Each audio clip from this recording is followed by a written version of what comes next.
What is up, everybody? Welcome back to another very exciting episode of Guapish Rule 34. As always, I'm your host, Nico, and today I am once again chilling out with the crew in the schoolyard as I introduce the first ever Marvel Snap World Champion, Tanner. That's right, guys. I've been running a hardcore Carnage Venom deck. You know, they aren't supposed to get along, but they synergize so well in this fucking game. And also joining us today is the Final Fantasy IX Tetra Master himself, Jackson. I'm actually completely insane at that game. I've never played it before, but you know, it's like just one of those innate feelings you have that you're just gonna rock somebody's shit at something. And of course, we've also got the Wizards of the Coast Grand Wizard joining us as well, Dylan. Yep, never laid hands on the game because I know I'd be too good at it to ever face anybody in the game, so I just decided to leave that community alone. And today, boys, as you may have guessed what we have going on here today, the last time we did this, it was a big success, so many views, dude, so many views. I figured, hey, why not run it on back? So today, boys, I am once again going to be presenting you with some fun little Yu-Gi-Oh cards, and you are going to be guessing whether or not you think that these bad boys are competitively viable or not. God. How's that sound to you? Damn it. Sounds good, Not dude. I this can't shit wait. Again. Did we do good last time? I don't even remember. I feel like you guys did a pretty decent job last time around, you know? Okay. Yeah. And this time, you know, we're going to be upping the stakes a little bit. And by upping the stakes, I mean I made them slightly more difficult. And, you know, some of these cards might be a little more tough to judge than last time. So, Man, we did so well last time. So first up here, boys, the very first card I've got here for you, it's going to be another simple one, okay? Very straightforward. Pot of Avarice. This card reads, target 5 monsters in your graveyard, shuffle all 5 into your deck, then draw 2 cards. Yeah, this is banned. Yeah? There's no way it's not. Like, based on my limited knowledge of Yu-Gi-Oh, fucking around with your graveyard is good, and then being able to draw cards is also really good. Wait, Isn't this just what's Pot of Greed? I thought Pot of Greed was just draw 2 cards. Isn't this just Pot of Greed, but you can also get 5 out of your graveyard? Yeah, so, you know, after Pot of Greed got banned, they started printing out a lot more of these very similar cards. They're all like the fucking Greed archetype, or Pot of whatever archetype. So, what they all do is they have like some sort of restriction on them, and then in return for doing so, you get to draw 2 cards. So, like, you know, this one, it definitely seems much more beneficial, though, because in addition to drawing 2 cards, you also get to recycle 5 cards from your graveyard as well. I was gonna say, though, recycling cards might not be that great all the time, but since you're shuffling them in, it doesn't even matter. Well, I mean, whenever you're fucking around with anything that has to do with your deck, you always have to, like, shuffle it, so... Right. Because I'm saying, like, that could, hypothetically, the worst case scenario is that you have 5 bullshit, useless monsters that you're getting out of the graveyard, but since the deck's getting shuffled anyway, it's not like you're putting those 5 on the top and are guaranteed to get those, so... Yeah, very true. Yeah, I'm like, 100% certain this card is, like, completely busted and definitely banned. Yeah, I'm with Tanner on this one. Dylan, what are your thoughts on it? I mean, I think this on the surface looks good. However, I feel like what people would typically try to do is try to pull their busted monsters, but usually those take summoning fuel, whether that be synchro summoning or fusion summoning or, whatever the sacrificing one is, I can't remember. Yeah, tribute summoning. Yeah, tribute. I knew it started with a T. And I will agree, drawing 2 cards is probably the better part of this card. But, like, not everybody also wants their deck to be shuffled, because sometimes that screws up what you got going on. I'm gonna say it's not competitively viable against all odds. Alright, interesting answers here all around, I would say. So, Pot of Avarice. Yeah, so this card is pretty insane, just on the surface here, alright? You know? Fucking, you get 5 monsters in the graveyard. It's not too terribly difficult to get 5 monsters in there. Just shuffle them right back, then draw 2.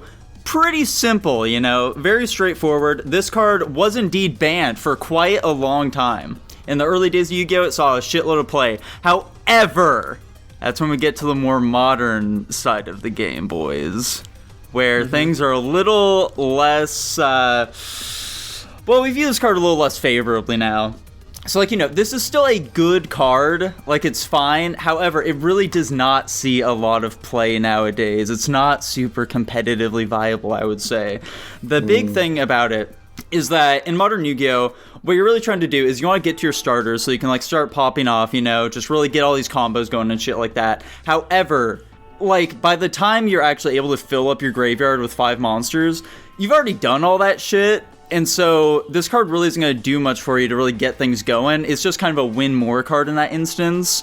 And so like, you know, if you already have like done all your shit, then like, I don't know, drawing 2 cards, like, yeah, sure, it's good, but like, no one's going to throw this in their deck, basically.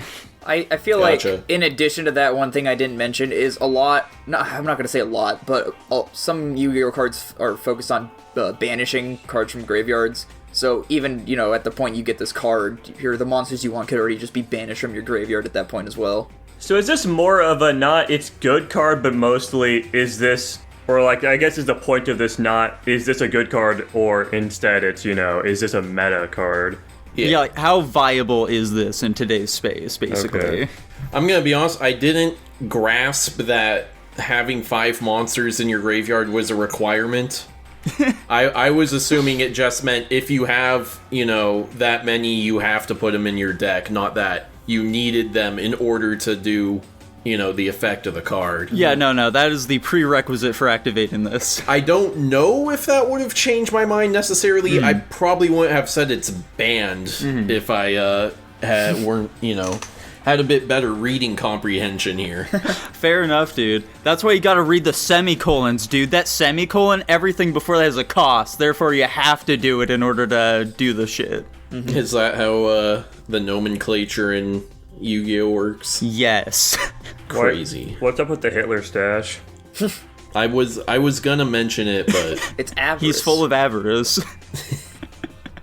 Fair enough. wait, avarice is just another word for greed. Yes. It sure is. Okay. Moving right along, boys. Great work there. Here we go. This is another oldie but a goodie. We are looking at Foolish Burial. I recognize this card.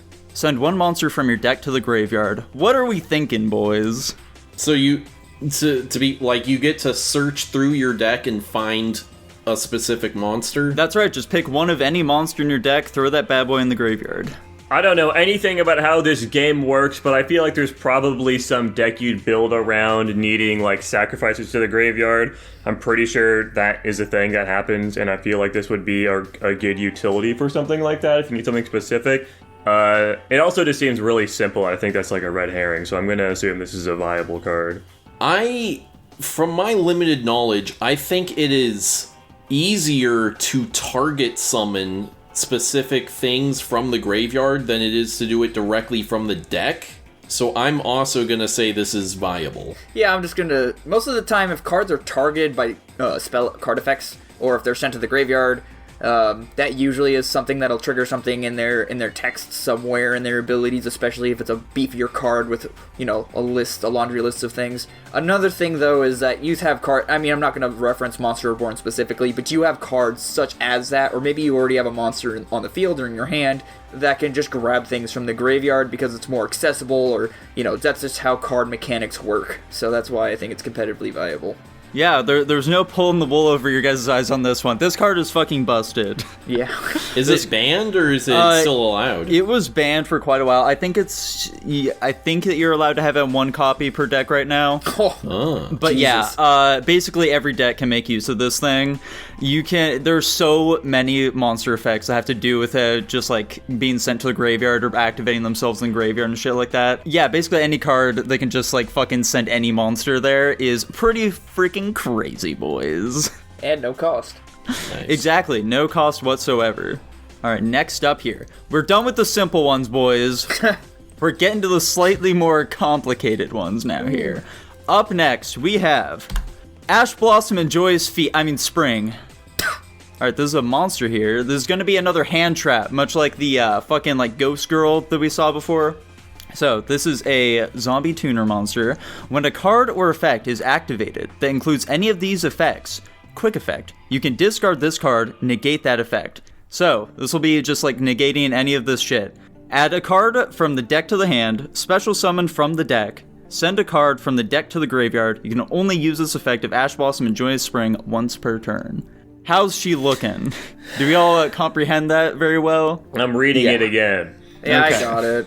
So, I've seen a number of these videos that inspired this thing, and so I've seen this card before. Unfortunately, I am completely fucking blanking on what the analysis was. But let's see. I mean, this is essentially a monster that you're only ever really gonna want to use as a spell card, basically, right? Yeah, you're almost never going to be summoning this thing. Like, yeah, it will come up, but yeah, its primary purpose is your opponent like does one of these things it lists here, and you just like send this bad boy to the graveyard, and then you negate that effect. So, I know there's that fucking Typhoon card that's just like cancel a spell or something. This one seems to be canceling a decent number of like pretty common spell effects, so it's kind of just a slightly more limited version of that, and I'm pretty sure this is like any card, so it's like monster, spell, whatever. Right. Just as long as it does one of these things, then it will negate it. Right. So it's like one of those Typhoon cards, but with a couple restrictions on it. And I'm pretty sure the Typhoon card is like a fucking requirement in every deck or some bullshit. So I'm gonna say this is good. Okay. Solid. Jackson and Dylan, what are your thoughts? Dylan, what are you thinking about this one? God damn it, I always like to go last, you son of a bitch. He thinks he's gonna give us too many hints. Well, I play this game a little more than you guys, even though I haven't touched it in years.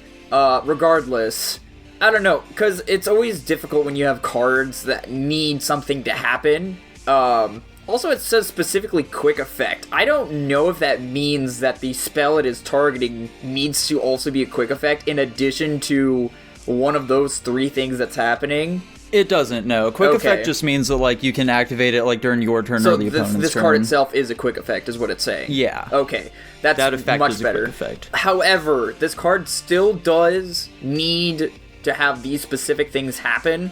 And much like Tanner, I thought this was the conclusion Tanner was going to get to. This card needs to target specific like monsters or whatever, but also there's just other ways of doing this more efficiently. And also, yeah, I don't know. This card seems extremely inefficient. Why would you use a monster card to take care of something that a spell or trap card can do? I think this is not competitively valuable. Also, you need to have it in your hand, and it's just inefficient. What Dylan said. You do need it in your hand. Jackson, did you say just like whatever Dylan said there? Yes, I agree. My answer is always just going to be, I don't know how the fuck this game works, but it seems kind of cool. That's the problem. Fair enough, dude. Well, boys, it's looking like Tanner got this one correct, actually. Nice. Ash Blossom and Joyous Spring is perhaps the most used card in the game currently. Was I correct in comparing it to that fucking whatever the fuck that Typhoon card that I know exists is? Unfortunately, that card is very different from this one. Oh, okay. What am I thinking of? You're thinking of Mystical Space Typhoon, I think. Yeah. Which just lets you, like, destroy, like, a set spell or trap card. Yeah. Which, unfortunately, this is substantially better than. Destroying a card does not negate its effect if it's already been activated. So... Interesting. Yeah, this one just, like, full-on negates whatever the fuck is trying to happen right now. If I knew that, I would have been far more confident in my assertion. Yeah, so... Basically, there are a shitload of, like, starters and stuff like that I talked about previously that will try and, like, really get the ball rolling with, like, a myriad of these effects that are listed here. And just being able to say no to your opponent when they're trying to do any of that shit can just completely cripple their entire turn, and they just can't do anything. Fair enough. I should have said this is a viable card because, it has feet in it. I feel like I see you use it all the fucking time, Nico. Yeah. Like I said, basically every deck runs this, so... Unfortunate. And with that, we are going to be moving right along. I believe that this is the most complex card that I've got listed here for you today, boys. Let's go. This is a brand new summoning mechanic that I don't think any of you guys have seen before. It's our very first Link monster, Access Code Talker. Man, I barely understand how these worked when you explained it to me. This is going to be fun. Yeah, so this is a Link 4 monster, Access Code Talker. He requires 2+ effect monsters in order to be summoned.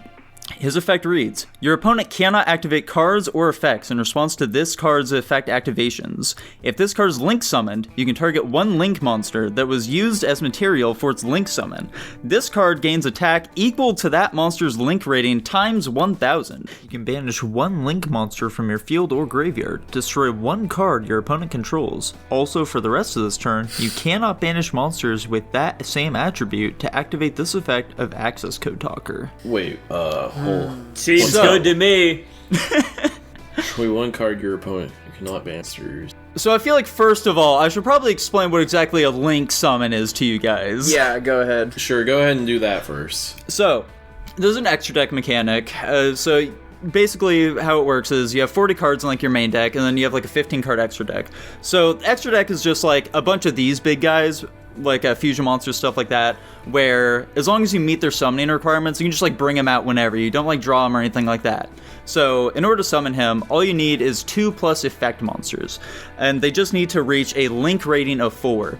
Now, how link ratings work is basically every single monster has like a link rating of 1. So in order to like summon him, you need like 4 monsters on the field, basically. However, link monsters have like higher link ratings. So like if you have like a link 2 monster that you make, then you can just like combine that link 2 with like 2 normal monsters, or like a link 3 with 1 normal monster.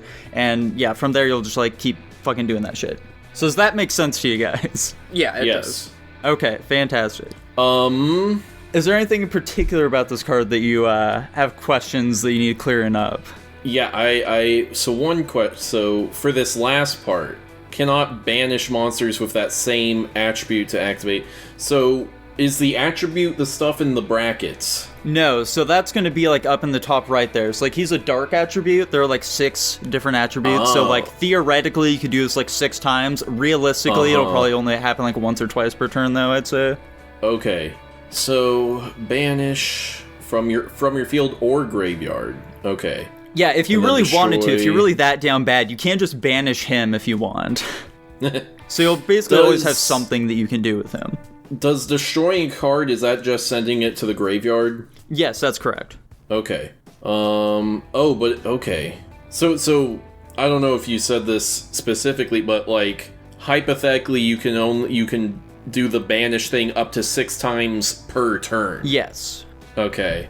But realistically, that wouldn't happen. Do the arrows along the card mean anything? Yes, those do mean something. Don't fucking worry about it whatsoever. That doesn't really have anything to do with how good he is. Just know those are decent arrows.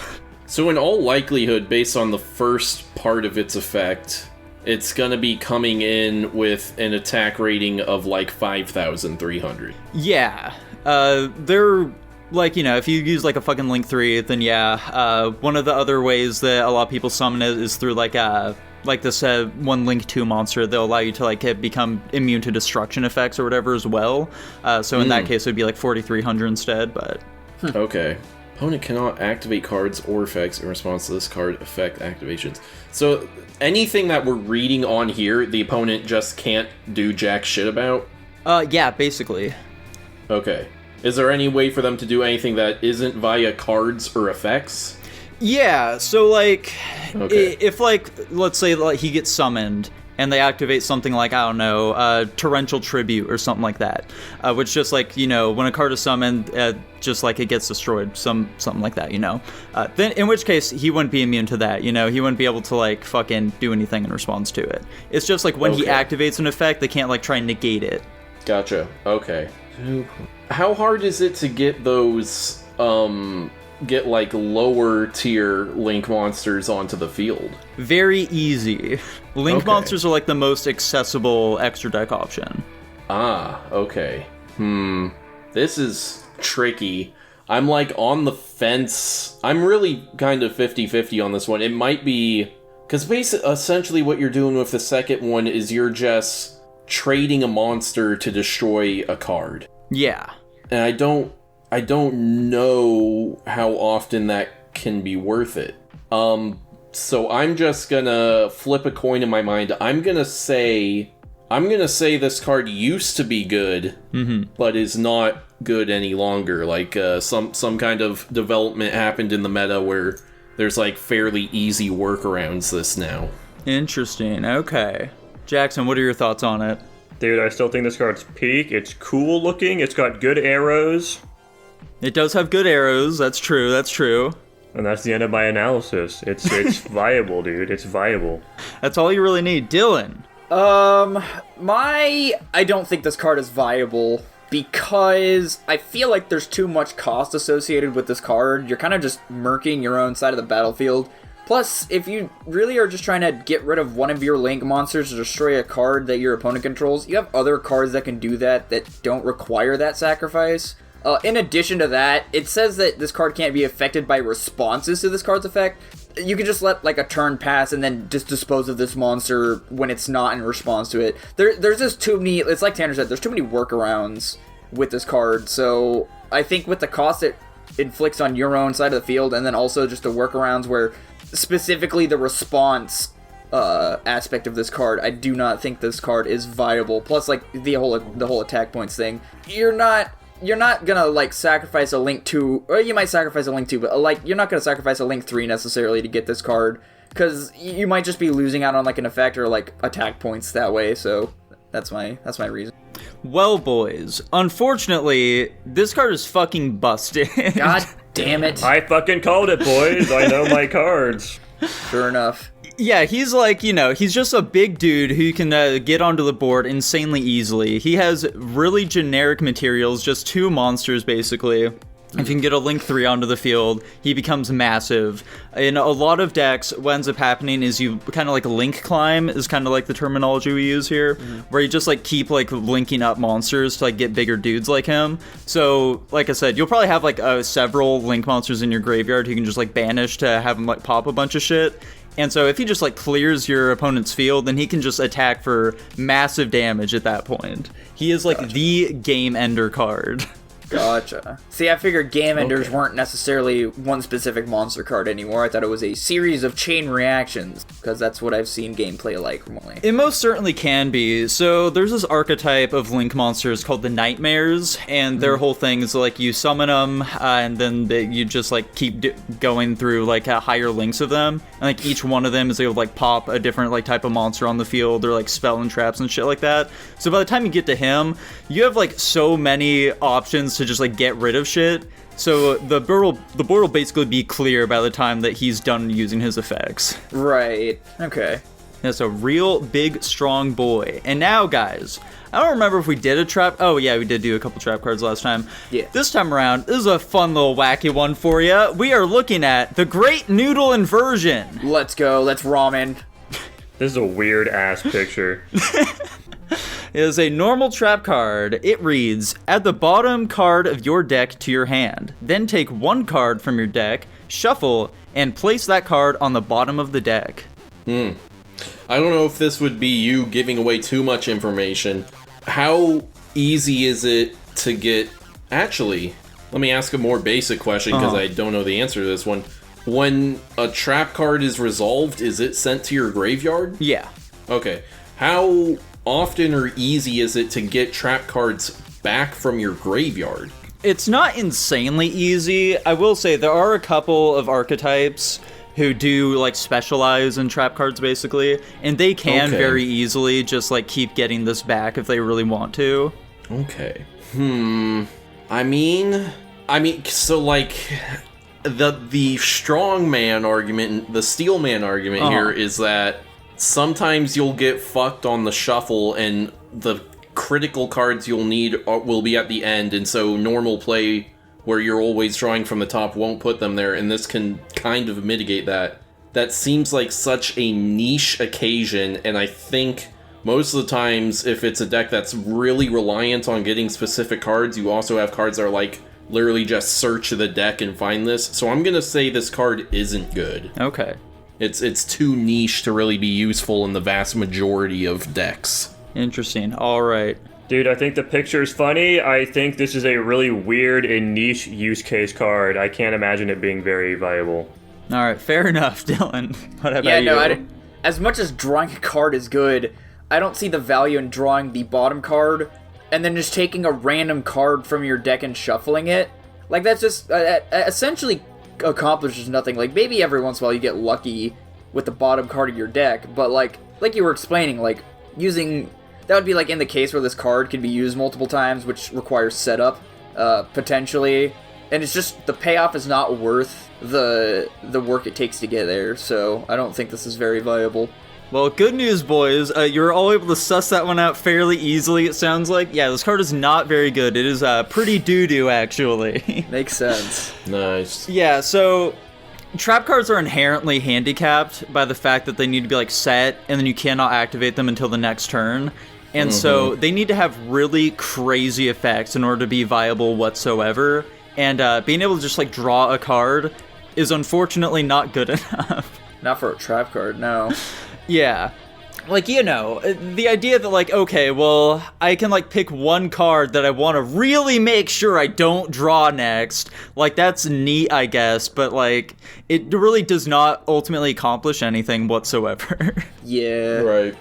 That makes sense. And even, because, like, I guess the best case scenario is you're able to, like, play 2 of these at the same time.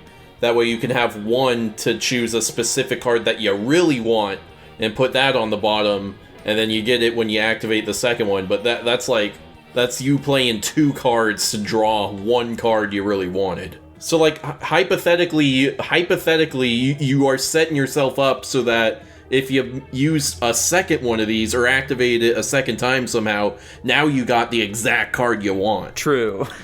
Yeah, a lot of setup, like I had said. Yeah. Yeah, a bit too much, in fact. Yeah.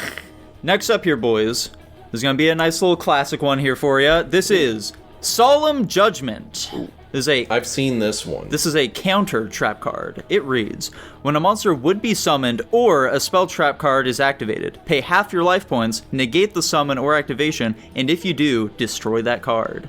I've seen this card in one of those videos before. If I recall correctly, I think it is busted because, like, Yu-Gi-Oh! Is a snowball game where you pretty much lose all your life points in one turn anyway, so losing half of them to a card isn't a huge deal. The thing that is making me hesitate is that it's a trap card, so you have to set it first. But I think since it is, you're negating the thing and you're destroying the card, that probably makes it worth it, so I'll go it is viable. Solid, dude. Dylan, how are you feeling about her? God, he did this on purpose.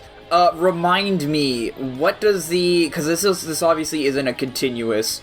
What does the arrow next to trap card mean again? Can you remind me? Yes, so this is a counter trap card. That means that you cannot respond to this card with any effect unless it's also a counter trap card. Yeah, and I remember discussing in the previous one we did this where losing life points is way more of a big deal than actually gaining them, because at the end, if somehow you and your opponent don't manage to kill each other, it's about who has the most life points in the end. I feel like handicapping yourself, putting yourself down to half life points just to negate a summoner activation. But then again, this is any summoner activation. However, if you do have a card like the, what did we just have? The one dude, the Access Code Talker. His effect just straight up says you can't negate his summon. So, and like you had mentioned with the last trap card, and Tanner alluded to it, you'd have to set this card and then wait a turn and then have it activate. So you're really just accomplishing, I don't know. I feel like paying half your life points to negate a monster or a spell, especially a spell. Maybe a monster is understandable, but like if you're paying half to negate a monster, that just opens you up to, you know, they could play another big monster and then you're more one-shottable. So I'm gonna say it's not viable. Okay, gotcha. I will say, by the way, Dylan, this activates like to like destroy the monster when it's summoned, not when it activates its effect. So like Access Code Talker, you can still like activate this and destroy him like once he's summoned. It's just if he fucking activates his effect, then you can't do it. Oh, I don't know. You still pay half your life points, which makes you more one-shottable. I still don't think it's, even though this spell specifically cannot be countered once it's activated. I don't think paying half your life points. Unless you have another Solemn Judgment, in which case, like, you know, your opponent can just flip that, and then what happens, dude? You explode the game. It ends for both of you. Yeah, no, I don't. even though it's not counterable, I don't think paying half your life points is worth even negating the summon of a monster. Okay, Jackson, it's down to you. What are your thoughts on it?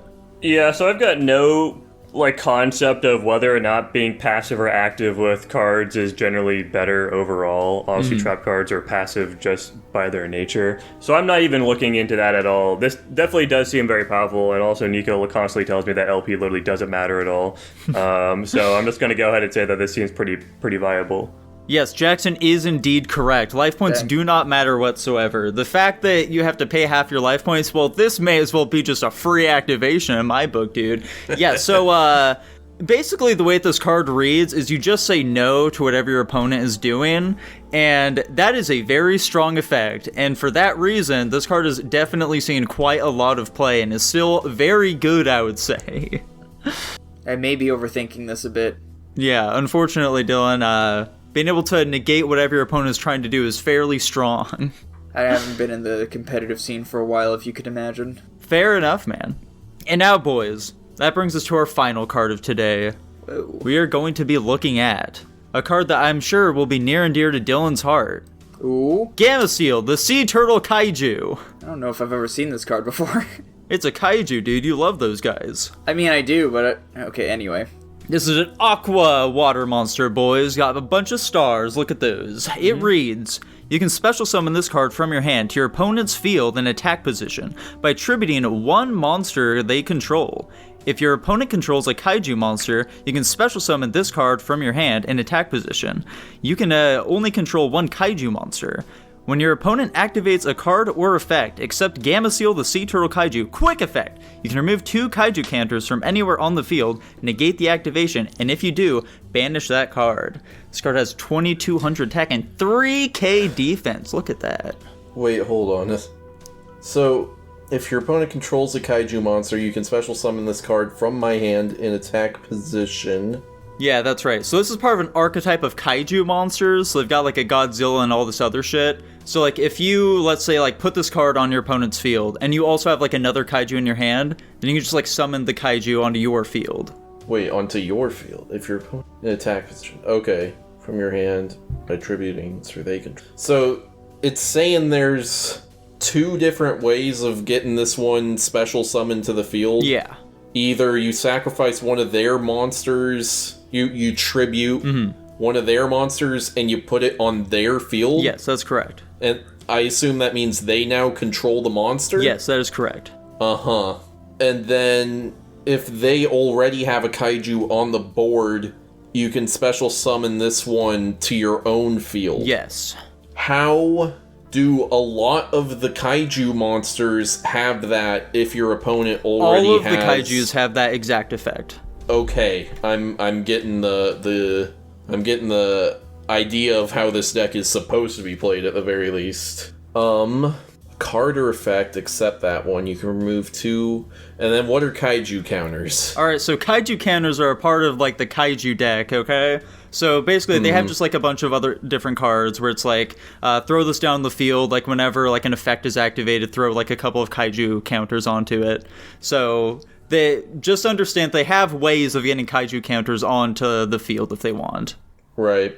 And it seems like the kaiju counters with this specific quick effect, you're going to be using to stop them from like sacrificing your own kaiju or some shit with their same effects. Yeah, like assume sure, if like they also have kaijus, then yeah. Oh, but what are the odds that they do? I suppose is the counter argument there. So, you can special summon. So, do all the kaijus have both of those special summon that's effects correct. on them? Okay. Yeah, it's just all the shit after that's unique to Gameciel. So you're pretty much always trying to tribute one of theirs to put some kaiju of yours on their field so that you can then get one of yours on your own field. Mm-hmm. So I think you can't answer this question for me because I'll give it away too much. I assume there must be some purposely dog shit kaiju or some ones that somehow give you an advantage by being on their field. I will say, Gameciel is the kaiju who has the least amount of attack points out of all of them. Gotcha. Do Do a lot of the kaiju have that same kaiju counter effect? Yeah, basically all of them will have, like, something to do with kaiju counters. If you, like, fucking remove them, it's like, okay, remove, like, 3 kaiju counters, pop a card on their field, some shit like that. I match... Oh, man, this is tough. I assume it's relatively easy... No, I don't need to assume. It's pretty easy to get rid of cards on your own field. So... Yeah. I'm gonna say this one isn't good. Okay.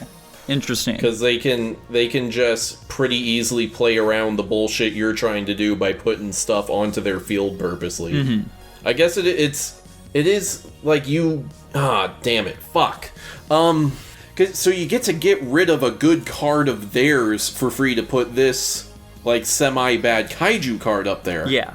And you're summoning it in attack position, which means you can then target it, and you say it has lower attack power, which means the lowest attack power, which means the kaiju you're going to be summoning based off of this one being in their field is guaranteed to be able to destroy it unless they modify its attack points. Yeah, that's right. This is a toughie. Right? Is it? You said this was the last one? Yep, this is the final one here.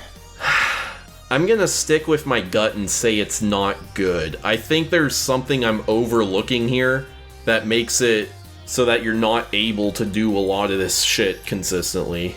All right, So that's my guess. It's a good guess, dude. Dylan, how are you feeling about it? Too many requirements. Also, too specific of requirements. I'm gonna say no. Okay, then. Jackson, thoughts? I'm with Dylan in this one. It definitely seems a little too specific and annoying. I mean, you've got the whole deck probably that plays around this kind of system, but it just seems annoying to play around that kind of system. And I feel like things could go bad quickly, but also I have no idea how the fuck any of this works. So I'm gonna assume it's not viable. All right. Well, boys, you all said that this card is not very viable at all. You know, that's understandable looking over it. However, this card is definitely throwing you for a bit of a loop, it seems like. I'll let you know right now, basically everything after its first sentence means literally nothing and is all just a red herring to make it look much more complicated than it actually is. Only the first sentence actually matters for this card whatsoever.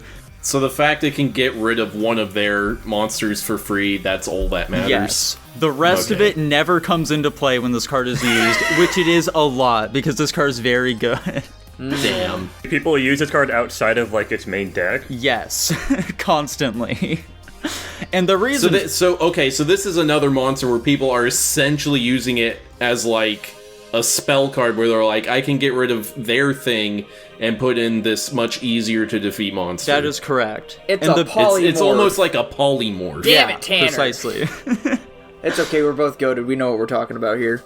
We play Blizzard games. I mean, apparently we're not goated. Well, it's fine. The big reason as to why this effect is so good is that there is a lot of monsters that'll be, like, immune to, like, being destroyed or, like, removed from the field, all this other bullshit. Right. However, there's basically nothing that can stop itself from being tributed. That's understandable. I feel like we had a card exactly like this last time as well that got us. Yeah, exactly. But, you know. Yeah, it was like a Dragoon or something that we had last time. This, like, crazy simming card that had, like, all this protection effects. You can just kaiju it away if you really want to. It's no big deal at all. Yeah, like, all this kaiju counter bullshit, I know nothing about any of that. It literally does not matter at all. Just slap a Gamma Seal in your deck and watch your worries wash away immediately. Man, I gotta say, as complicated as Yu-Gi-Oh! May seem, the people who play the game really do just dumb it down and be like, oh, you got big monster? Make opponent sacrifice it by playing other big monster on their field. Problem solved. I mean, you know, that's the easiest way of, like, being able to understand this shit. Because, like, I know, you know, but... there are a lot of games that'll seem really complicated on the surface when you're, like, reading a description of something, but, you know, when you really just, like, break it down to its core elements, what does it truly achieve?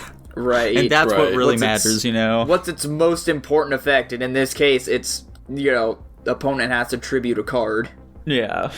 Because you say so. And so, boys, with that, we actually have a very shocking revelation here. I know the revelation. We were gonna tie regardless. Each and every one of you had 3 points at the end of this. You all tied. What? Oh, I thought Nice. Jackson was ahead by 1 point. This is actually shocking. No, sir. Whoa. I didn't realize we did that poorly. I mean, listen, how many cards did we have total? It was 7, so 3 out of 7. That's not terrible. That's just slightly below half. It's pretty bad. I mean, listen, Do you have a tiebreaker, perhaps? Oh no, how do you not have a tiebreaker? I What wasn't if expecting two of think us this would tied? happen. What are the odds? Yeah, well, if 2 of us tied, who gives a fuck? But what are the odds all 3 of us do? Yeah. I don't know, man. Let's see here. If you really want a tiebreaker, mingle amongst yourself for a second here while I find something. Okay. Alright, Dylan, can you do your best Joey Wheeler impression? Hey there, guys. I'm Joey Wheeler. I'm here to do the duel with Yugi. Hey, Yugs, I'm here to play the fucking Yu-Gi-Ohs. Alright, Jackson, let's hear yours. I don't know who this is. How Just copy what we did. Listen, It's that I've never easy. fucking seen the show, but I know that Joey Wheeler talks like he's from New York. Yeah, that dude really likes to talk this way, you know? I'm best friends with Yugs. Give me $20 and I'm gonna take you to a ferry to fucking Florida. Fucking, And I'm gonna die along the way. Florida. we're taking to Florida. And I'm gonna fucking die along the way. I'm gonna play some fucking cards. I feel like Joey Wheeler is the Yamcha of this specific show, except he doesn't die, he just loses all the time. Well, which I guess essentially is the same thing, that's funny. respectively. How old is Yugi? I don't know, he's a kid, he's like a teenager, I think. But he talks like a fucking 35-year-old man. Well, it's because he's possessed by the spirit of the Pharaoh, who used to be the greatest Yu-Gi-Oh player in all of the world. The ancient Egyptian Pharaoh king. Because, you know, Gotcha. all of the Yu-Gi-Oh artifacts are infused with spiritual beings or whatever. How competitively viable are the decks as used in the Yu-Gi-Oh show? Well- Dude, it depends. It's all about the heart of the cards in the show, Tane. That's not what you're not understanding here. In the original I assume Yu-Gi-Oh! most of them are just bullshit. They're not even technically following the rules. Yeah, so in the original Yu-Gi-Oh, it's not, basically none of them are good, and yeah, for quite a lot of it, they're just kind of making up rules. Gotcha. Yeah, so it really is not at all one-to-one to, the actual card game whatsoever. But once we get into, later, series of Yu-Gi-Oh or whatever, we do start to see, actually pretty solid cards. Yeah. Okay. Or, not cards, rather decks, where it's oh yeah, they're, actually just, fucking FTKing their opponent here. Yeah, and also, like I was referring to, the heart of the cards thing wasn't necessarily a joke. That's just, plot armors, because they get lucky drawing a card that they really needed to win the match. So, that's what happens a lot, too. Does the manga make more sense in terms of how it relates to the card game? Dude, I have no fucking idea. I've never read the manga before, except for Gotcha. the part where they don't actually play the card game, just where Yugi murders a bunch of people. Oh, yeah. Fun. So it's really hard to say. Unfortunate.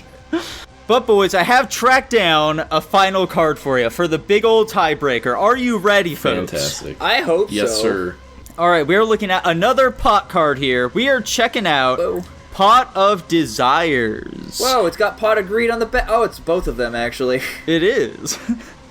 Alright, Pot of Desires is another spell card. It reads, banish 10 cards from the top of your deck face down. Draw 2 cards. You can only activate Pot of Desires once per turn. And banishing kind of puts them into their own thing that's not the graveyard, right? Yes, remove that's them correct. from the I game. will also specify. So there are some cards that can interact with the banish pile and maybe Yeah. recur them, shit like that. If a card is banished face down, it is basically impossible to interact with whatsoever. So just Okay. imagine is alright, you're just taking 10 cards from your deck, burn them, you're never seeing them ever again. Okay. I guess the question is, how important could any particular card be in terms of letting you do what you want, you know? So, because I imagine if cards are relatively, any individual card is relatively important to enabling you to get to your win state, then sacrificing 10 of them for 2, you're never gonna fucking draw 10 cards, though. Because they're, games last for, 3 turns or some bullshit. I'm gonna go this is good. Okay. Interesting. Dylan, what are your thoughts on it? I think this is a very interesting card for you to choose as a tiebreaker. because of the trade-off, because of course you said there were trade-offs, I feel like you informing... So here's the question. You informing us that cards face down banished are basically useless and you'll basically never see them again. Yeah. I feel like that was a very interesting detail. I might be reading too far into this. However... It's mainly because I know that you're aware that, like, okay, like, you know, sometimes you can, like, get cards back from, like, being banished and stuff like that. I just want to make sure you guys fully understand that you will never be able to, like, touch these cards again. Yeah, because the big issue is, I wouldn't... But it's kind of like the last one, where you're not going to get to a state of the game where you're going to need to banish 10 cards to draw 2. I don't think you're going to be in an emergency situation like that. Also, unless you're running an above average deck, and I mean that in the terms of like card count, if you banish 10 cards, is it the standard Yu-Gi-Oh deck size like 40? Yeah, So, it like, can be you between banish- 40 to 60, I believe. If you banish 10 cards, that's anywhere from a quarter to, what is that, 15% of your deck? Yeah. I mean, it's understandable if you do this once, but especially if your deck is 40 cards and you're banishing 10 of them to get 2, you're outing 12 cards, and 2 of them might not even be the one you want. And, you know, the whole, you can only activate this once per turn is irrelevant at this point, because you wouldn't probably want to do this more than twice, because otherwise you lose the game. Yeah, I'm gonna say not. I think there's too much, you're sacrificing too much of your deck to have very little drawback. No pun intended. Alright. Jackson, where are you falling between these suckers here? Dude, I wasn't paying attention to either of what they said, but I think this card's good because the games are really fucking short most of the time, and I don't think losing 10 cards is that much of a sacrifice. Mostly just like, whenever I see like building decks, like when you're building that fucking Blue Eyes deck, you always like put a million duplicates of cards and stuff, so I feel like unless you're doing some like crazy specific combo deck or something, you don't need, like those 10 cards isn't much of a loss. So I'm gonna assume it's good, because it's basically just like Pot of Greed, and the negative effect isn't that negative. Alrighty. Well, boys, it's looking like we're ending it with another tie. Jackson God and damn it. Tanner, you guys got it correct. This is indeed a pretty freaking crazy card. Yeah, so as Jackson basically stated here, you're able to play 3 copies of a card in your deck, and because of that, unless your deck has like, you have like a bunch of one-ofs where it's like, okay, well, I need to make sure that I'm able to like get to this card at some point throughout my combo or whatever, it does not matter that you're fucking just like tossing 10 of them into the Shadow Realm or whatever, okay? Because yeah, also as Tanner stated, you're basically never gonna see those cards anyway. So the fact that you're just getting rid of them does not matter. There's another one of those where it's like, well, it basically just says I get to draw 2 cards for free, so why not? Right. This is why I don't like playing Yu-Gi-Oh! This is stupid. I don't understand, so it's dumb. In an average game, how many cards do you actually interact with? I'd say you interact with a pretty decent amount. It does depend a lot on what deck you're playing, but yeah, I could easily see you usually interacting with like 20 cards probably.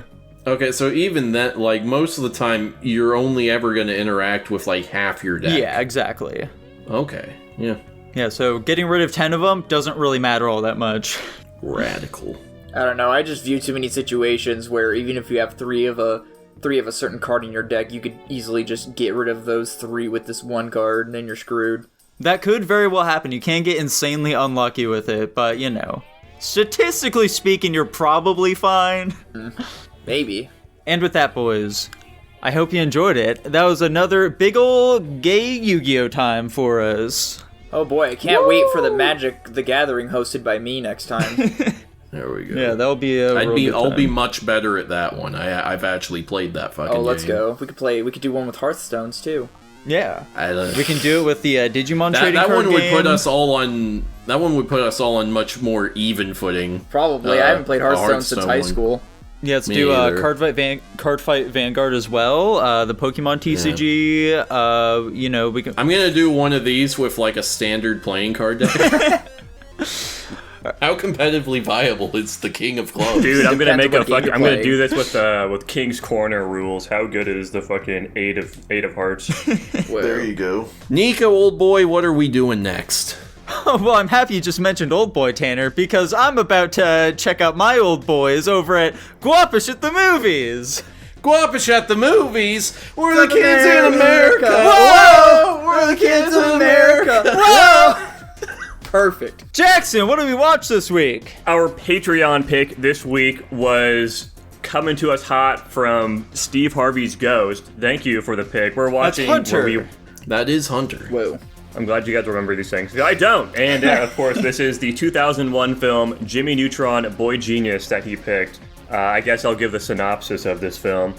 This is the movie that came out. It was a precursor to the show, so it's trying to set up who Jimmy Neutron is and kind of the universe, but also this is like just some fucking kids show. Basically, Jimmy contacts aliens. The aliens come down and take all of the parents of the world to sacrifice them to their god. They have a romp with the kids, because the parents aren't around, they can do whatever the fuck they want. And then they're like, okay, we want our parents back. This sucks. So they go to their planet, and they defeat the egg alien's god, and then go home. This movie is funny. Tanner, goes to your haiku. Hey, let me read my haiku. I'm as doing that. inspired I by gave you a Jimmy fucking Neutron, segue. Boy Genius. A world run by kids. Rule of ultimate freedom. Fails in just one day. This movie has destroyed libertarianism forever! Whatever that means. No! Guys, I like Jimmy Neutron a lot, okay? Do you guys remember that one episode where he gets, like, shoes that allow him to run really fast? And at the end of the episode, Yes. he can't stop, so he eventually finds a way to get the shoes off. But, he's been running so fast now that he's just goop. I do remember I that. think Yeah, I it ends with remember his that. friends just poking him. Oh, yeah. Yeah. I remember that. Gelatinized Yeah, this him or one, whatever. I also had a heavy dose of nostalgia watching this. I agree with Jackson in that I thought this one was surprisingly consistently funny, given its age and it being for children. Yeah. I think the biggest issue with this one, in my opinion, and I'm not even gonna say the graphics, they're horrific, but I'm so used to these characters I can ignore it completely, frankly. I think it looks fine. You're just mean. I think it looks fine in that the art style is consistent enough within the show that you can grow to accept it. I think it does, from some objective standpoint, look bad, but I think there was, some liquid at some point that looked like total shit, but, the rest of it I think is fine. this isn't even the argument I want to be making. The one, I think my biggest problem is that it has a very disjointed plot. This literally feels like just a bunch of episodes shoved together. It's like, oh, there's one where all the parents are gone and we're fucking around with that. There's, the episode where they sneak out and go to a thing. There's an episode where they're flying through space. There's an episode where they're rescuing the thing. There's obviously connections between all of these things, but it very much feels like, okay, we're doing this thing, and now we're doing this thing, and now we're doing this thing, I didn't really get that feeling, unfortunately. Yeah, I also didn't really get that feeling. I think it all feels fairly coherent for the most part. The big thing for me, though, my biggest issue with this film, Jimmy just constantly forgets he has a shrink ray that could solve literally all of his problems at all times throughout the film. Yeah, I had a lot of minor detailed problems with this movie. You can tell that this is them trying to figure out who Jimmy Neutron is and how this world works and the characters and everything, because Jimmy is just a lot less intelligent in this movie. Sure, he invented all this other stuff, but you could tell they're really just trying to flesh out all the characters. But I think it's funny that Tanner brings up the whole graphics animation thing, because the very introduction sequence of this movie felt like I was watching somebody's Gmod movie maker, or whatever you want to call that, right as it started, which I'm that's not a great start for this movie, but it took a little warming up to get back into the rhythm of how this show looked and how it was. But I did enjoy it. I didn't think it was crazy over the top, but the nostalgia train definitely carried me through it. Yeah, I mean, similar to Tanner, I also found this film to be rather funny.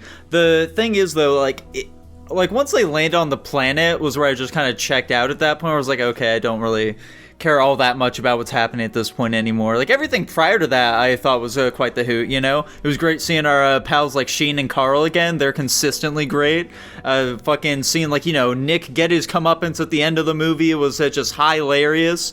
But Yeah, I don't know. Once, like, you know, the parents were, like, doing their little dances around the big old chicken god, it's just kind of lost the interest, you know? Especially when they were, like, fucking fighting off, like, the aliens and shit like that. Just, like, you know, oh, these kids using what makes them unique to fight off these scary aliens. It's like, whoa, okay, I guess. Yeah, it was kind of dumb. The fight scene is kind of whatever. I kind of was like, this is kind of dumb, but it's Jimmy Neutron, so whatever. I don't know. Guys, I think some of this movie is pretty funny. I'm with Nico in thinking that it falls off a lot once they get onto the alien planet. I thought it was a lot less funny there. Obviously, I'm also with you guys in thinking that Jimmy's kind of a dumbass in this movie, which is, you know, a little funny, given, you know, who he is. There's a shit ton of plot conveniences and inconsistencies. This is not a very well-made movie, and of course it also looks like total dog shit, didn't age at all. But who was really guessing that? I think it's okay, though. I think the first part's fun. I think it's a fun little nostalgia trip, but it's not a great movie overall. Yeah. I'm like, in reference to, like, you know, Jimmy being pretty dumb, I think it is important to keep in mind, Jimmy is, like, you know, in elementary school, and so he does still have, like, a bunch of those, like, childlike traits, you know, he's still, like, very impulsive, he's, like, you know, kind of lazy as well, you know, where it's like, oh, there's, like, all this basic stuff that I need to do, but it's like, well, I may as well create an entire invention so I don't have to do this dumb thing, like, brush my teeth or whatever. It's like, you know, I can kind of forgive him being, like, a little dumb at times, but... like, you know, he still creates some pretty neat stuff, right? Yeah. Oh yeah, the fucking antagonists are, like, retarded, too. The chicken looks really weird as well. It doesn't fit with, like, the style of everything. You guys are mentioning the water, but for the chicken, for me, it was the big thing that stood out like a sore thumb. It looked very strange. It's really funny, too, is that I saw that chicken, I was like, oh my god, I get some neuron activation, because I didn't remember anything about this movie. And then I saw the chicken, and it all came flooding back. Dang, dude. Well, boys, Dylan... what do you think you're gonna be ranking this movie here? That's a good question. I don't know. Like I said, the nostalgia train carried me hard for this. I didn't think this movie was crazy over the top, but it's also not a bad movie, so I gave Jimmy Neutron a B-. That's actually shocking, because I'm also giving this film a B-. We've rated movies the same before, buddy. I don't know what's so shocking. Literally never. Even more shocking, I'm giving it an A-. Whoa. Nostalgia Train. He got first class Nostalgia Train tickets. I sure did. And personally, I gave it a C+, so I'm kind of in the same boat as Nico and Dylan here. Whoa, let's go. For some reason, the website's not showing the updated ranking. Okay, there we go, it's B! It landed at a B overall. I will take it. Sounds about right. Alright, I guess let's talk about Tanner's pick of the week. The 2.5-hour long Marvel film that released in 2021. Eternals. Not the That's Eternals. That's right, guys. Yeah, very important. Not the Eternals, which would sound natural in, like, English. It's just Eternals. Yeah, that's the sequel. So this is about a group of super characters. They've got powers. There's fucking 500 of them. I don't even... There's 12, there's 13, there's 7. Who fucking knows? They're immortal. They came on Earth a long time ago to defend us from these evil creatures. They fucked around for a while, and then the evil creatures come back, and now they gotta fight them. And then we find out, oh my gosh, the reason they're here to... lore. You got this, Tanner. And then they fucking fight each other, and they save the day from the Earth being destroyed. This movie's so long. It is very long. What's your... so many plot points. What's your haiku, Tanner? My haiku, as inspired by Eternals. Dull opening scroll sets a tone that never ends. Just like the movie. Oh, damn. Alright, well, now hang on here a second, Tanner. Dylan, how'd you feel about this one? God, this movie is so long.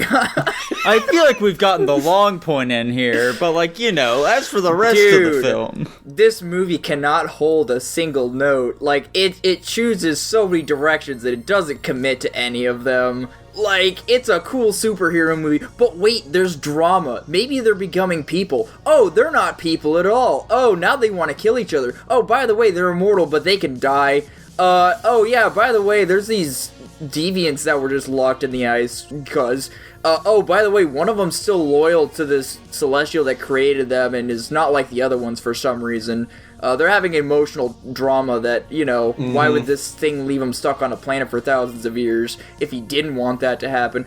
I just think there's a lot going on in this movie, and it all gets resolved in a very dumb way. The only thing that's good about this movie is I like the concepts that were introduced. However, if they trimmed the fat on this movie and got rid of the yada yada, maybe keep you can keep the emotional scenes, you can keep the action scenes, you can have both. Make sure they co-mingle well, and trim the fat, because there's just so much unnecessary that happens. Like, I feel like, as sad as the scene was, we didn't need to watch Ajax die, and how she died, and how her body got placed where it was, and who did it. I think the audience, after watching enough Marvel movies, can infer what happened based on limited, visual cues. But no, this movie had to literally spell out everything for the audience, and it shows in the 2.5 hours it was, running for. So while go on, sorry. No, go ahead and finish your thought. I thought you were done. Yeah, I'm just gonna wrap it up with this. I did enjoy the spectacles of this movie. I thought it was an interesting concept. I feel like the concept could have been thoroughly enhanced with a lot more shortenings. Or I think I legitimately would have enjoyed this movie more if it was shorter. Yeah. So what you just made me think of is like a common complaint with movies that have like a large ensemble cast is like they often do not explore the characters enough. I think this movie has the exact opposite problem, where it is giving us so much like information and insight into every single character's backgrounds, what they've been doing for 5,000 years, what they think about, what they want to do, why they want to do it. It becomes too much characterization. We're like, holy shit, this is boring and fucking. We need to. Can we just have them be like, yeah, we're a team and we believe in good, or like we need to clean it up a bit. Like we have Kingo's thing where he's like, oh, I'm a movie star and also I'm kind of loyal to him for this reason, but I'm not gonna fight with them. And then we got Sprite, where like, oh, I'm a kid and I'm trapped in the thing, but I'm an adult mentally and this is a problem. And then we got Cersei and she's like, I'm unconfident about this thing, and it's just like every character. I feel like this is a problem with the writer, where they're like, well, I want to make every single character as fleshed out as possible, and it just caused this movie to become this massive, bloated mess, I'm actually going to have to disagree with you on that, Tanner. Really? Yeah, because, we spend a lot of time with these characters, but I know literally nothing about any of them. Like, I feel like they don't actually dive into what makes any of them tick whatsoever in this entire film. Like, especially our main character, Cersei. Like, what do we know about her? She likes Instagram.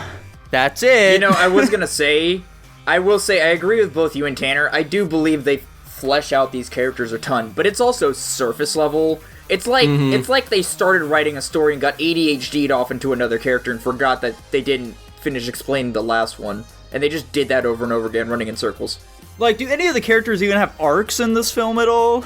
Icarus realizes he's evil and then kills himself. That part was so confusing. I didn't understand that at all. That was such a unnecessary thing to have happen. I was like, what? Sprite becomes a human boy. Is that an arc? I don't think it was a human boy, but... Cersei learns to believe in herself. Is that an arc? I don't know. Druig, yeah. The black guy goes from having a family to back to having a family again. Also, like, really quick. Is that an arc? Like, do these characters also, like, even feel like a family at all? It doesn't seem like it. The answer is no, by the way. That was a rhetorical question here. I don't think they feel like a family whatsoever. Dysfunctional family. Like, they come together and they, like, tell us, hey, by the way, we're a family. Look at this. We're eating dinner together, just like a family would. But they don't feel like they are whatsoever. Right. I don't think they're supposed to come across as a family, at least in, like, current day when we're watching them. Like, I think they come across as, like, these people who used to be close and now they're dysfunctional. I think they don't fumble that feeling too badly. Let's see, this is a nitpick. Why does Kingo just drop out of the movie for the finale? Right? Like, the fucking character who's, like, the closest with humanity or whatever is like, yeah, I don't think I'm gonna want to try and save them. Fuck them. That's an even better point. You're right. He is the one that, like, other than, like, Phobos, who, like, has a family or whatever, Kingo's the one that's, like, actually been, like, really actively living among humans this whole time. why is he just like, I kind of agree with Icarus, maybe we should kill them all, bye, you know? I don't know. Their motives are weird and don't make 100% sense, Yeah. because it's also, this is going back and rewinding to something I said before. If the the Celestial didn't want these creatures, these robots, synthetic whatevers, to get attached to the planet they're on, maybe try not to program them with emotions, or he did literally say, I created you with, like, no possible chance of evolution. I feel like developing emotions is a form of evolution. There's and a also, lot that Also, has maybe, to... why not? There's a lot that has to do with, like, how, like, the Eternals are supposed to work or whatever that doesn't really make a lot of sense, you know? For example, like, their whole, like, we're not going to interfere with, like, the humans and shit like that outside of, like, killing the deviants. And it's like, well, their whole purpose is to, like, you know, make sure that fucking humanity, like, spreads a bunch and we get, like, a big civilization. So why wouldn't they be intervening in, like, situations where a lot of people would be dying? Also, we're, like, actively told that Phobos is making technology for them. Yeah. That's, like, the most major interference you can imagine, frankly. Yeah, it's not very... I was gonna say, this probably has nothing to do with anything. I was gonna whip out ye old Marvel Encyclopedia. Did they retcon Celestials in this movie? Probably. How so? Because if we remember back in Guardians 2, Ego was just like, yeah, I was a mind floating through space, and I learned how to accumulate all this stuff. He just became a planet. Why the hell do we have beings of... like, they kept the part where they're beings of infinite energy. Why then are they just giant people made out of unknown material floating through space with infinite energy? And now why are there thousands of them when we were led to believe there were so few?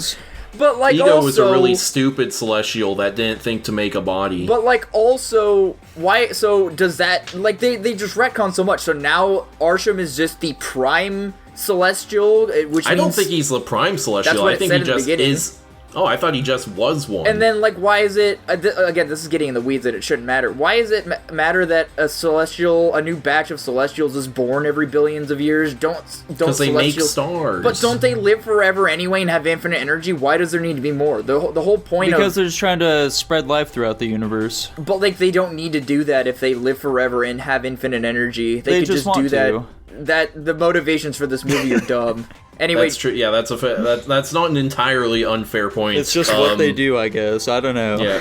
It Yeah, was that's a just... convenient plot to progress a movie that probably didn't need to be made. Anyway, Jackson, Yeah. you haven't said anything at all this whole time. What do you have to say about this movie? I haven't found any sick intros into this conversation yet, but yeah, I gave it to you, buddy. Yeah, I appreciate it. I agree with basically everything you guys say. I think the motivations behind the Celestials is weird. I was asking a lot of questions similar to the lines of Dylan with the Celestials as well, just because it seemed very... Like, the Celestial we know in this movie is very different than the Celestial I knew in Guardians of the Galaxy, and that's left a lot of questions for me with how these work or, like, what their intentions are. Also, the Celestials are just kind of fucking retarded. The way, or this one is, like, with the way they're sending down these Eternals, with, like, they're giving them way too much freedom. Like, if they have the power to make, like, these replications of these things, why don't they have more control over what they do? Like, the fact that they can just rebel at all is pretty stupid. Right. Also, I'm a little tainted because I just finished watching Freyrin, right? And this is a weird segue, but that show focuses a lot on the passage of time and how it affects people. And this movie also encounters that, figuring these people have lived for thousands of years. But holy shit, it does it absolute dog shit, and I can say that because it literally doesn't do anything at all. Basically, nothing happens with the passage of time whatsoever. They don't change as people at all, which is weird because from our perspective, they're basically just humans that have, like, or each one of them has a special power, basically, but they're still just humans at the end of the day that have, like, a contact with the Celestial. So you would imagine the passage of time would affect them at all, but no, they're still very childish. They're still very emotional people, even after living for thousands of years and experiencing horrible hardships and all these crazy things. They don't really, there's, like, no character progression with them whatsoever, and even, like, from, like, the amount of character progression we'd get from this movie, you would imagine there'd be some over the thousands of years they live, but no, there's basically none. Yeah. I think the idea of the Eternals as a concept is kind of cool, and in the hands of a better writer, this could have been an interesting concept, but I think they fumbled it hard as shit. I think the Eternals are stupid as fuck.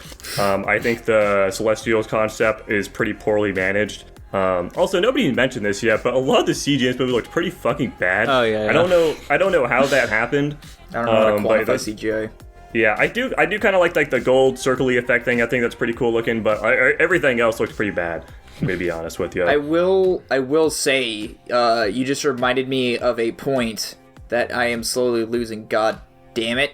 Somebody I think you were gonna say, Dylan, that you think Angelina Jolie's lips look fucking terrible. Why did she do that to herself? Hot damn, Nico, you actually just reminded me. There we go. Why was Mad Weary a thing, and also why did it do the thing that's Into the Spider-Verse did, where it was only convenient to what was happening in the moment? Like, she only did it when it was because we went the whole last 2/3 of the movie without her doing any of it, and then it just happened when she was in the cave with that one deviant, and then it absorbed enough of her energy so she didn't have it anymore. At least that's what I interpreted.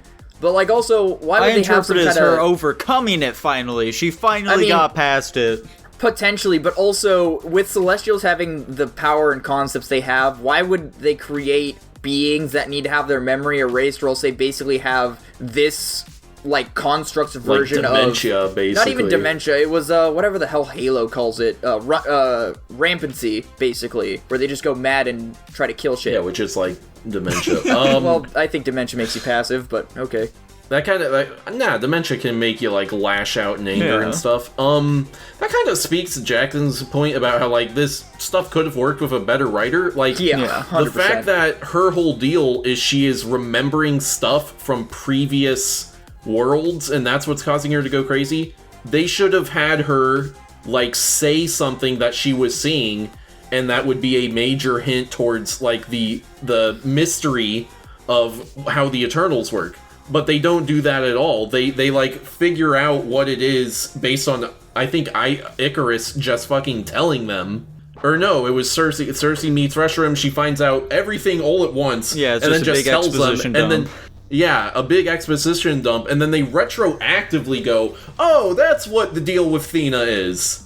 Thena could have been a neat way of them organically discovering what the mystery was instead of the big exposition dump. Yeah. Now, let's get to the next bad thing that we haven't even touched on yet. Oh, damn. The deviants. Oh. Why are they here? What? They're so pointless. It's especially the main villain one. It's the motivation for the movie, unfortunately. Yeah, I understand it exists so that we can have an antagonist that we can actually identify, and something it's a reason to have an action scene every half hour, basically. Yeah. But plot-wise, they just do nothing other than kill off a couple characters. I think, and so they kind of end up also contributing to how long this movie is and how bloated the plot is. And so I think, here I wrote down what I think you can do to fix this movie, or improve it at least. You cut out the deviants entirely, cut out all of the non-eternal characters. We don't need to meet whatever the fuck his name was that was dating Cersei. We don't need the 20 minutes that we were with that dickhead doing nothing. But Tanner, he's very important. They revealed he's some kind of superhuman at the end of the movie. Yeah, we don't need to do that. I don't even know what superhero he's We're supposed never to gonna be. see that guy again, by the way. Probably not. They gave him a post-credit scene and we're never... But anyway, so cut out that shit, and then just make it so that instead of their purpose is to fight the deviants, their purpose is to help mankind flourish. And so they can interfere, because that makes more sense. Especially since we already see them interfering by making technology. But Tanner, here's the big issue with that. If they're allowed to interfere whenever there's a big bad thing going on, where have they been throughout all these other Marvel movies? Fucking, you just make it so that in some ancient conflict, there's a big disagreement between half and half of them, where well, hey, this is something we should just let play out because the humans do need to be in control of themselves, and then the other half is no, we should interfere, and then it's they kind of come to the conclusion that, okay, if either side tries to mess with humanity, the other half is gonna fucking stop them, or something. Yeah. Yeah, it's a decent idea. Why not? Okay, and then, so you change that around, and then you have it so that Icarus knows what the deal is. He realizes that the fucking Celestial Awakening is going to come. He knows they're going to try and stop it, and so that's when he should be the main antagonist. I can see He's that. the one where he's like, listen, I know the thing is happening and I want to make it happen. And I know they're going to try and stop me, so I'll lie as long as I can, and then I'll, fucking kill him. Yeah, and then, he'll maybe, push a kid off of the top of a house or some shit. I don't know. I'm just kind of spitballing here right now. What? I don't get the reference here. Oh, it's a Homelander thing. Never mind. Shut the... He's not... Whatever. Couple things. Why did the Celestial help them kill itself? I don't know if I interpreted that properly. Damn, this is kind of fucked up. I'm doing this. I don't...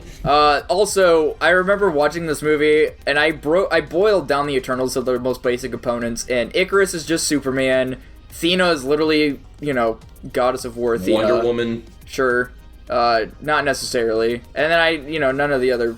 The one chick is the Flash, You got a Transmuter from Full Metal Alchemist. You got Strongman version of Wu from Doctor Strange, that guy. He's here. Mm-hmm. You're just saying that silly. because they look the same, you racist. They also sound the same. By the way, why the fuck does Fastos, wherever the fuck the black dude, his name is, wasn't he just like when they're initially trying to recruit him, he's saying, I don't want to come help you guys prevent the destruction of the Earth. I want to stay here and protect my family. Yeah, it was very counterintuitive point. Yeah, maybe he's stupid. Maybe. Maybe he thought his indestructible house could protect him. There we go. Well... Maybe, that I can't even come up with a justification for that. That's just dumb. That's an oversight on the part of the writer. There's a lot of oversights here, Tanner, unfortunately. Mm-hmm. Yeah. That's what happens when you have a movie that's 2.5 hours long and there's so many different plot things, you can't keep up with all of it. And True. based around fucking 10 different characters. How many characters are in this? Is it 10? Probably. If we're There's counting 8 of them or non-Eternals. something. How many are there? I think 40 maybe.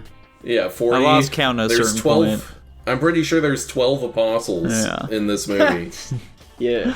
The final Deviant gave me Ultron vibes. He gave me Cell vibes, personally. That's also fair. I just was using, this world's version of, villains, I suppose. I'm pretty sure there's 9. Well, regardless. That's 9 a lot of too characters many. to explore.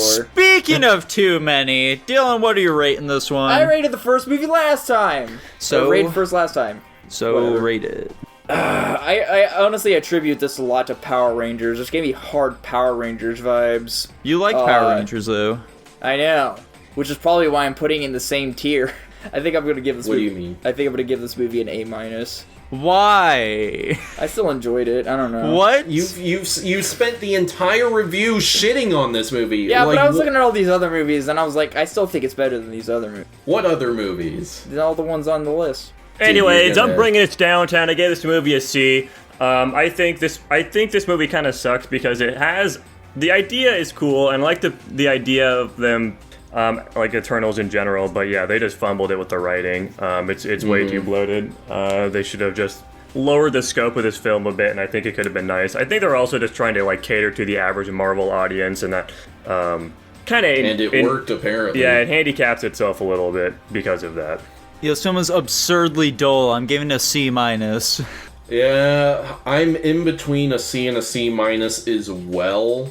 What are the positives for this movie? I think some of it is kind of funny. Like the fucking whatever his name is, the guy that's annoying, is funny.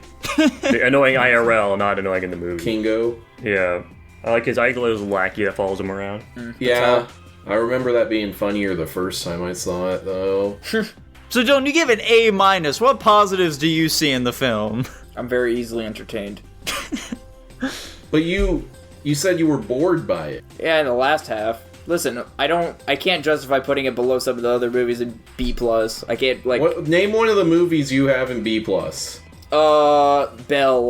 And this isn't below Bell Guys, to you? we're not here to make an objective list. You guys have to question everything Yeah, I we do. are. Let's just move on. You guys do this to me every time. We just want consistency from you, man. That's all. I don't care. I just want to understand. You don't man. need to We're just understand. trying Rate the movie, god damn it. I think I'm rating movies like this as funny. Anyways, go for it, Tanner. I'll go C- as well, I suppose. You guys waste time sitting here trying to understand how I rate movies. You're really wasting your own How time. is that wasting time, Dylan? That's the whole reason we're fucking doing this thing! Listen, we all have our methods, and some of them don't make sense, so whatever. We're trying to figure out what your method is the problem. I gave my method. I'm very easily entertained. Why isn't every movie an A- then? Because I don't think every movie is entertaining. Anyways, that puts it at a solid C+ overall. There we go. Shocking revelation. Honestly, I'm surprised I rated the movie higher than you guys, outside of Dylan. I'm shocked by that too. Oh well. Our last movie for this week, though, this one's not going to be a shocker. We've got Nico's pick, the 2003 film Old Boy. Tell us about it. Yeah, so check out Old Boy, guys. Old Boy is a film about the old boy himself. He got locked up for like 15 years for God knows what reason, and he finally is able to make it out, and he wants to find out what exactly that reason is. Along his journey, he ends up meeting a cute young hottie who, he has sex with, as well as he meets the man who locked him up. This man tells him that, hey, you want to know why I locked you up? Well, you're going to have to go and hunt that reason down. Otherwise, you fucking die. And so Old Boy goes, he finds out, oh, it's because I, told everyone that this guy had sex with his sister. And now he wants me fucking dead or some bullshit. And so he goes, he fucking fights the guy. And during the big fight, the guy reveals that, hey, Old Boy, you had sex with your daughter. How does that feel, dude? And Old Boy is in hysterics. Then the guy kills himself, and Old Boy has his memory wiped so he can keep having sex with his daughter. What's your haiku, Tanner, before I say what I have to say? So here's my haiku as inspired by Old Boy. A madman's mad game. Brainwashed and pushed to the edge. Wait, he watched them fuck? Yeah, was it a shock to you guys when you found out that it was his daughter at the end of the movie? No, I called that way earlier in it. Yeah, okay. Yeah. I'm glad we all came to that conclusion pretty early I think on. I did slightly suspect it. It might have been a little bit of a surprise for me, but This is gonna be another one of those movies where I don't really have anything in particular to say unless I hear something you guys say and I tag on. I attribute this movie much akin to Parasite. It gave me the same vibes. They are both it's Korean Korean. films. They are, in fact. I thought it was Chinese at first, and then I realized the characters and the language didn't match up. I thought it was Chinese at first until it wasn't Chinese. Anyways, Fuck you, Jackson. I'm gonna start off the review here. This movie is fucking sick. I'm gonna be honest. This kind of gives me like a foreign, No Country for Old Men kind of vibe, with it just being like one guy and somebody else fucking with him, basically. Which I think is really compelling. The cinematography in this movie is really incredible. I think the acting is really, really solid overall. Yeah. I think the plot's really engaging. I think the pacing of it is really good too, just with them just feeding you information slowly throughout it. I think overall this is a very solid movie. I agree. I think it's very good. I think the reveals are very well done and the story is well written. Because I think they did this just about as well as you can, where like, as we're moving through, I keep having more and more questions where I'm like, well, this doesn't make any fucking sense. Why are they doing this? Why did this happen? And then at the end, when we get finally the last of all the reveals, it all makes sense now. I'm like, oh, I get it now. And I don't think there were very many loose ends. My only problem is that our antagonists' motivations are a bit contrived. Like, it kind of just seems to boil down to he's kind of a psychopath. And he's just childish. doing this for shits and gigs, I guess. Well, like in his mind, like this guy ended up leading to the death of his sister, so... Right, but that was his fucking fault, so like... True. Dude, is it so bad to just, like, lay some pipe with your sister in the school fucking locker room or whatever the fuck? Yeah, especially also considering I'm pretty sure it was like a Catholic school or something. I think that makes it way worse. Yeah, I think you can just yeah. attribute the the antagonist of this film to just being a fucking psychopath. Obviously, his motivations are pretty weak because he was just in love with his sister. This guy led to the death of his sister, and I think entrapping him in doing psychological warfare on him for 15 years and then fucking with him, making him have sex with his daughter is a little far. And I don't think any sane human being would ever do that. Clearly, this guy was like completely obsessed with his sister and maybe like got a fucking screw loose because of that. I mean, maybe speak for yourself here, Jackson. If I had infinite resources and time, I would absolutely do this kind of thing to like fuck with someone who wronged me in some sort of way. So I'm gonna go with my gut intuition here and just go with my original assumption. The end of the movie was just him being hypnotized to be in a relationship with his daughter for the rest of his life but not know it. Yeah. Oh, Yeah, it was just separating him from his Yikes. personality that knew who the person was. Yikes. It wasn't because he wanted to keep fucking his daughter. He just wanted to forget that Well, happened. But also I don't know if we can say that confidently. Yeah, Nico. because if he forgets that He it's his seemed very daughter- disgusted with the fact that he did that. I think he just wants to forget that happened. That's fair, but if it's reverting him back to his prior self, doesn't that also mean that because it was his old self that fell in love with this woman? Is Yes, the problem. but also, I think that in his mind, it's the better of two evils. I mean, true, but that's also not going to prevent it from Not happening true, again. actually. False, in fact. And that's why he said in his mind. Yeah. That's the character. One point I was gonna make with the villain's motivations is like this might be a cultural thing. Maybe like gossip is like a massive social faux pas in Korea to an extent that it isn't here. So maybe it makes more sense in their culture that him like saying, "Hey, I saw so and so fucking his sister." Would be a bigger deal to a Korean audience. That's what Maybe. That's what I would I don't assume. know. I get that kind of cultural vibes. Dude, I've watched a ton of anime. I assume they all did that kind of shit, though. Okay. Fucked their sisters? Yeah. Huh.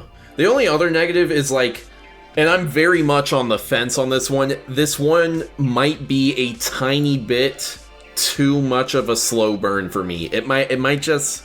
It was a little And slow. it's ever. This is a real nitpick. It's ever so slight that it might move a bit too slow for me, but not like to any great extent. But Tanner, I in agree. between those slow moments, we also have the high-octane action. Have we not talked about the hallway scene yet, guys?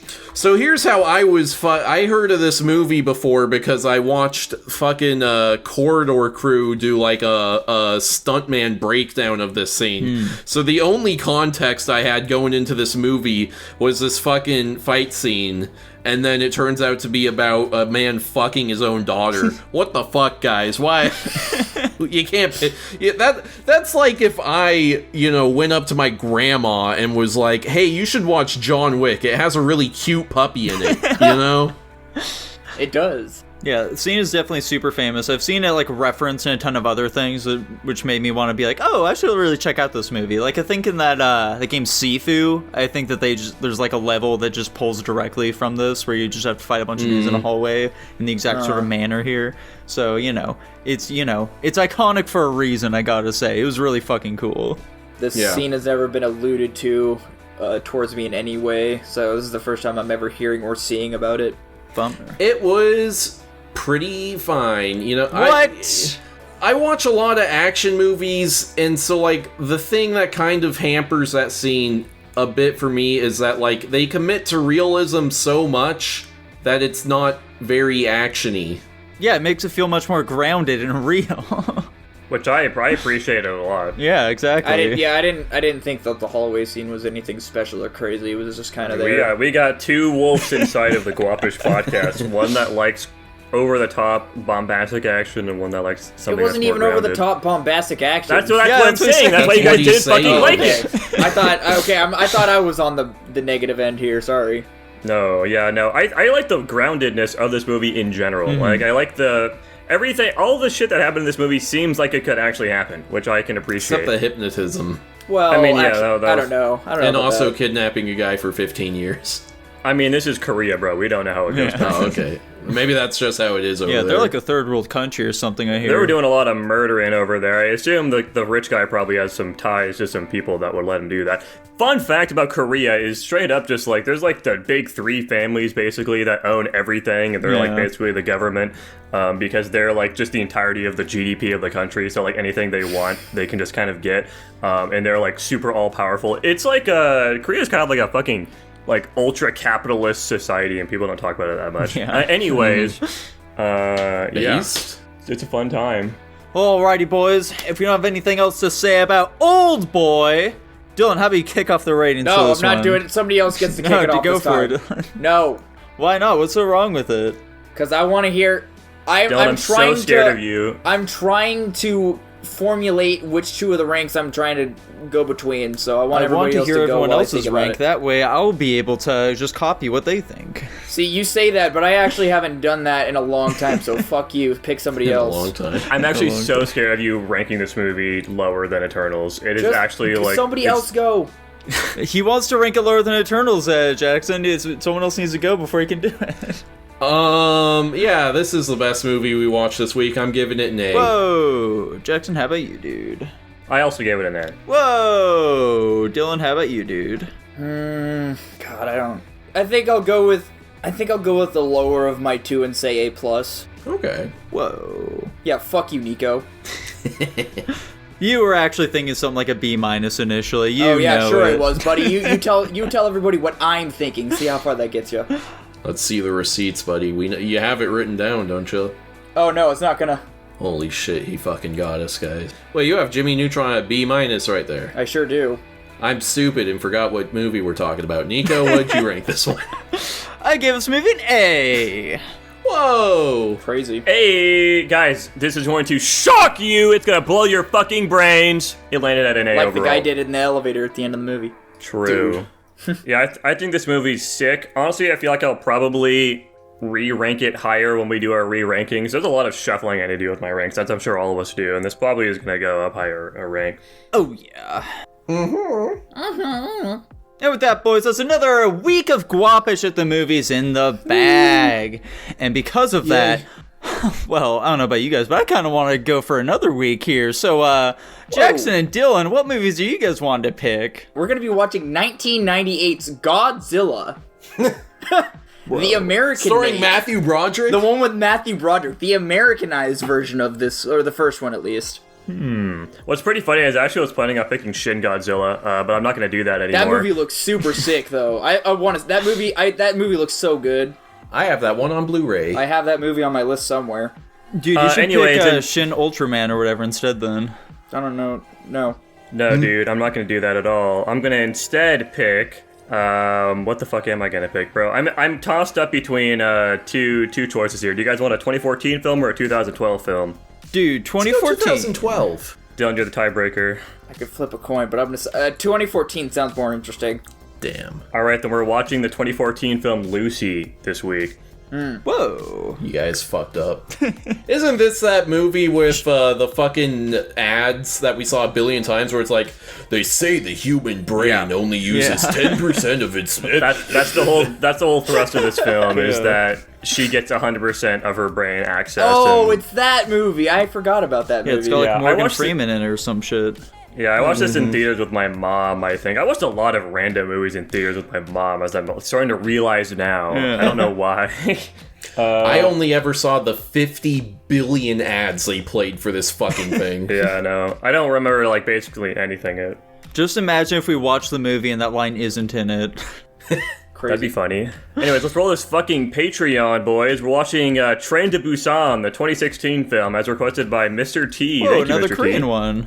Whoa! Woo! This one's pretty famous, isn't it? Yes. Yes. Jackson infamously does not like it very much, though. Wait, is it famous for good or bad reasons? Good I guess that reasons. should be For asked. good reasons. Everyone really Okay. likes this movie. I thought it was mid. This is actually, this is also the oldest request we currently have right now. Oh. Nice. Oh yeah, this is one of the first ones, isn't it? It is. This one has been in there since September of last year. Good. Oh my god. God. It's almost been in there a year. Not quite. No. Yeah, we're off by like 6 months. Yeah. And if you too would like to request Patreon movies, then Dylan himself will be telling you how exactly you can accomplish that. Whoa! Alright guys, listen up. While I search for what you get, because I remember these things in the recess of my mind. Listen, you get access to the pre-guap, the show you probably didn't know existed, that gets our vocal cords all nice and ready for what you're hearing currently. You get early access to episodes when they're posted, so you don't gotta wait in line like all these other nerds. You get access to the Discord, which allows you to ask Tanner political questions since he has nobody to talk to about it. And you know, you get to suggest movies and topics as well that we will talk about. Please suggest that we need fresh content. You also get 500 slime coins, courtesy of boy old Jackson over here, and he, you know, his glorious slime. But also, you get your name read out at the end of every podcast, such as Nedagant, Raheem Rajwani, Kyler Nikolai, Oh My Goinky, Sploinky, Top Ramen Man, Joshua Bean, Dylan, I've kidnapped your family. If you ever want to see them alive again, you'll need to rank No Country for Old Men higher. Tutbot, Lucas Ledette, Hunter, and Jacob Edwards. Thank you to all of our Patreon subscribers. There's this one guy who's Patreon I'm subscribed to, and in all of his videos he calls me Tootbot instead. I don't know what the deal with that is. But as always, guys, I hope you enjoyed it. Thank you very much for watching. Bye-bye. Bye. Bye. Bye.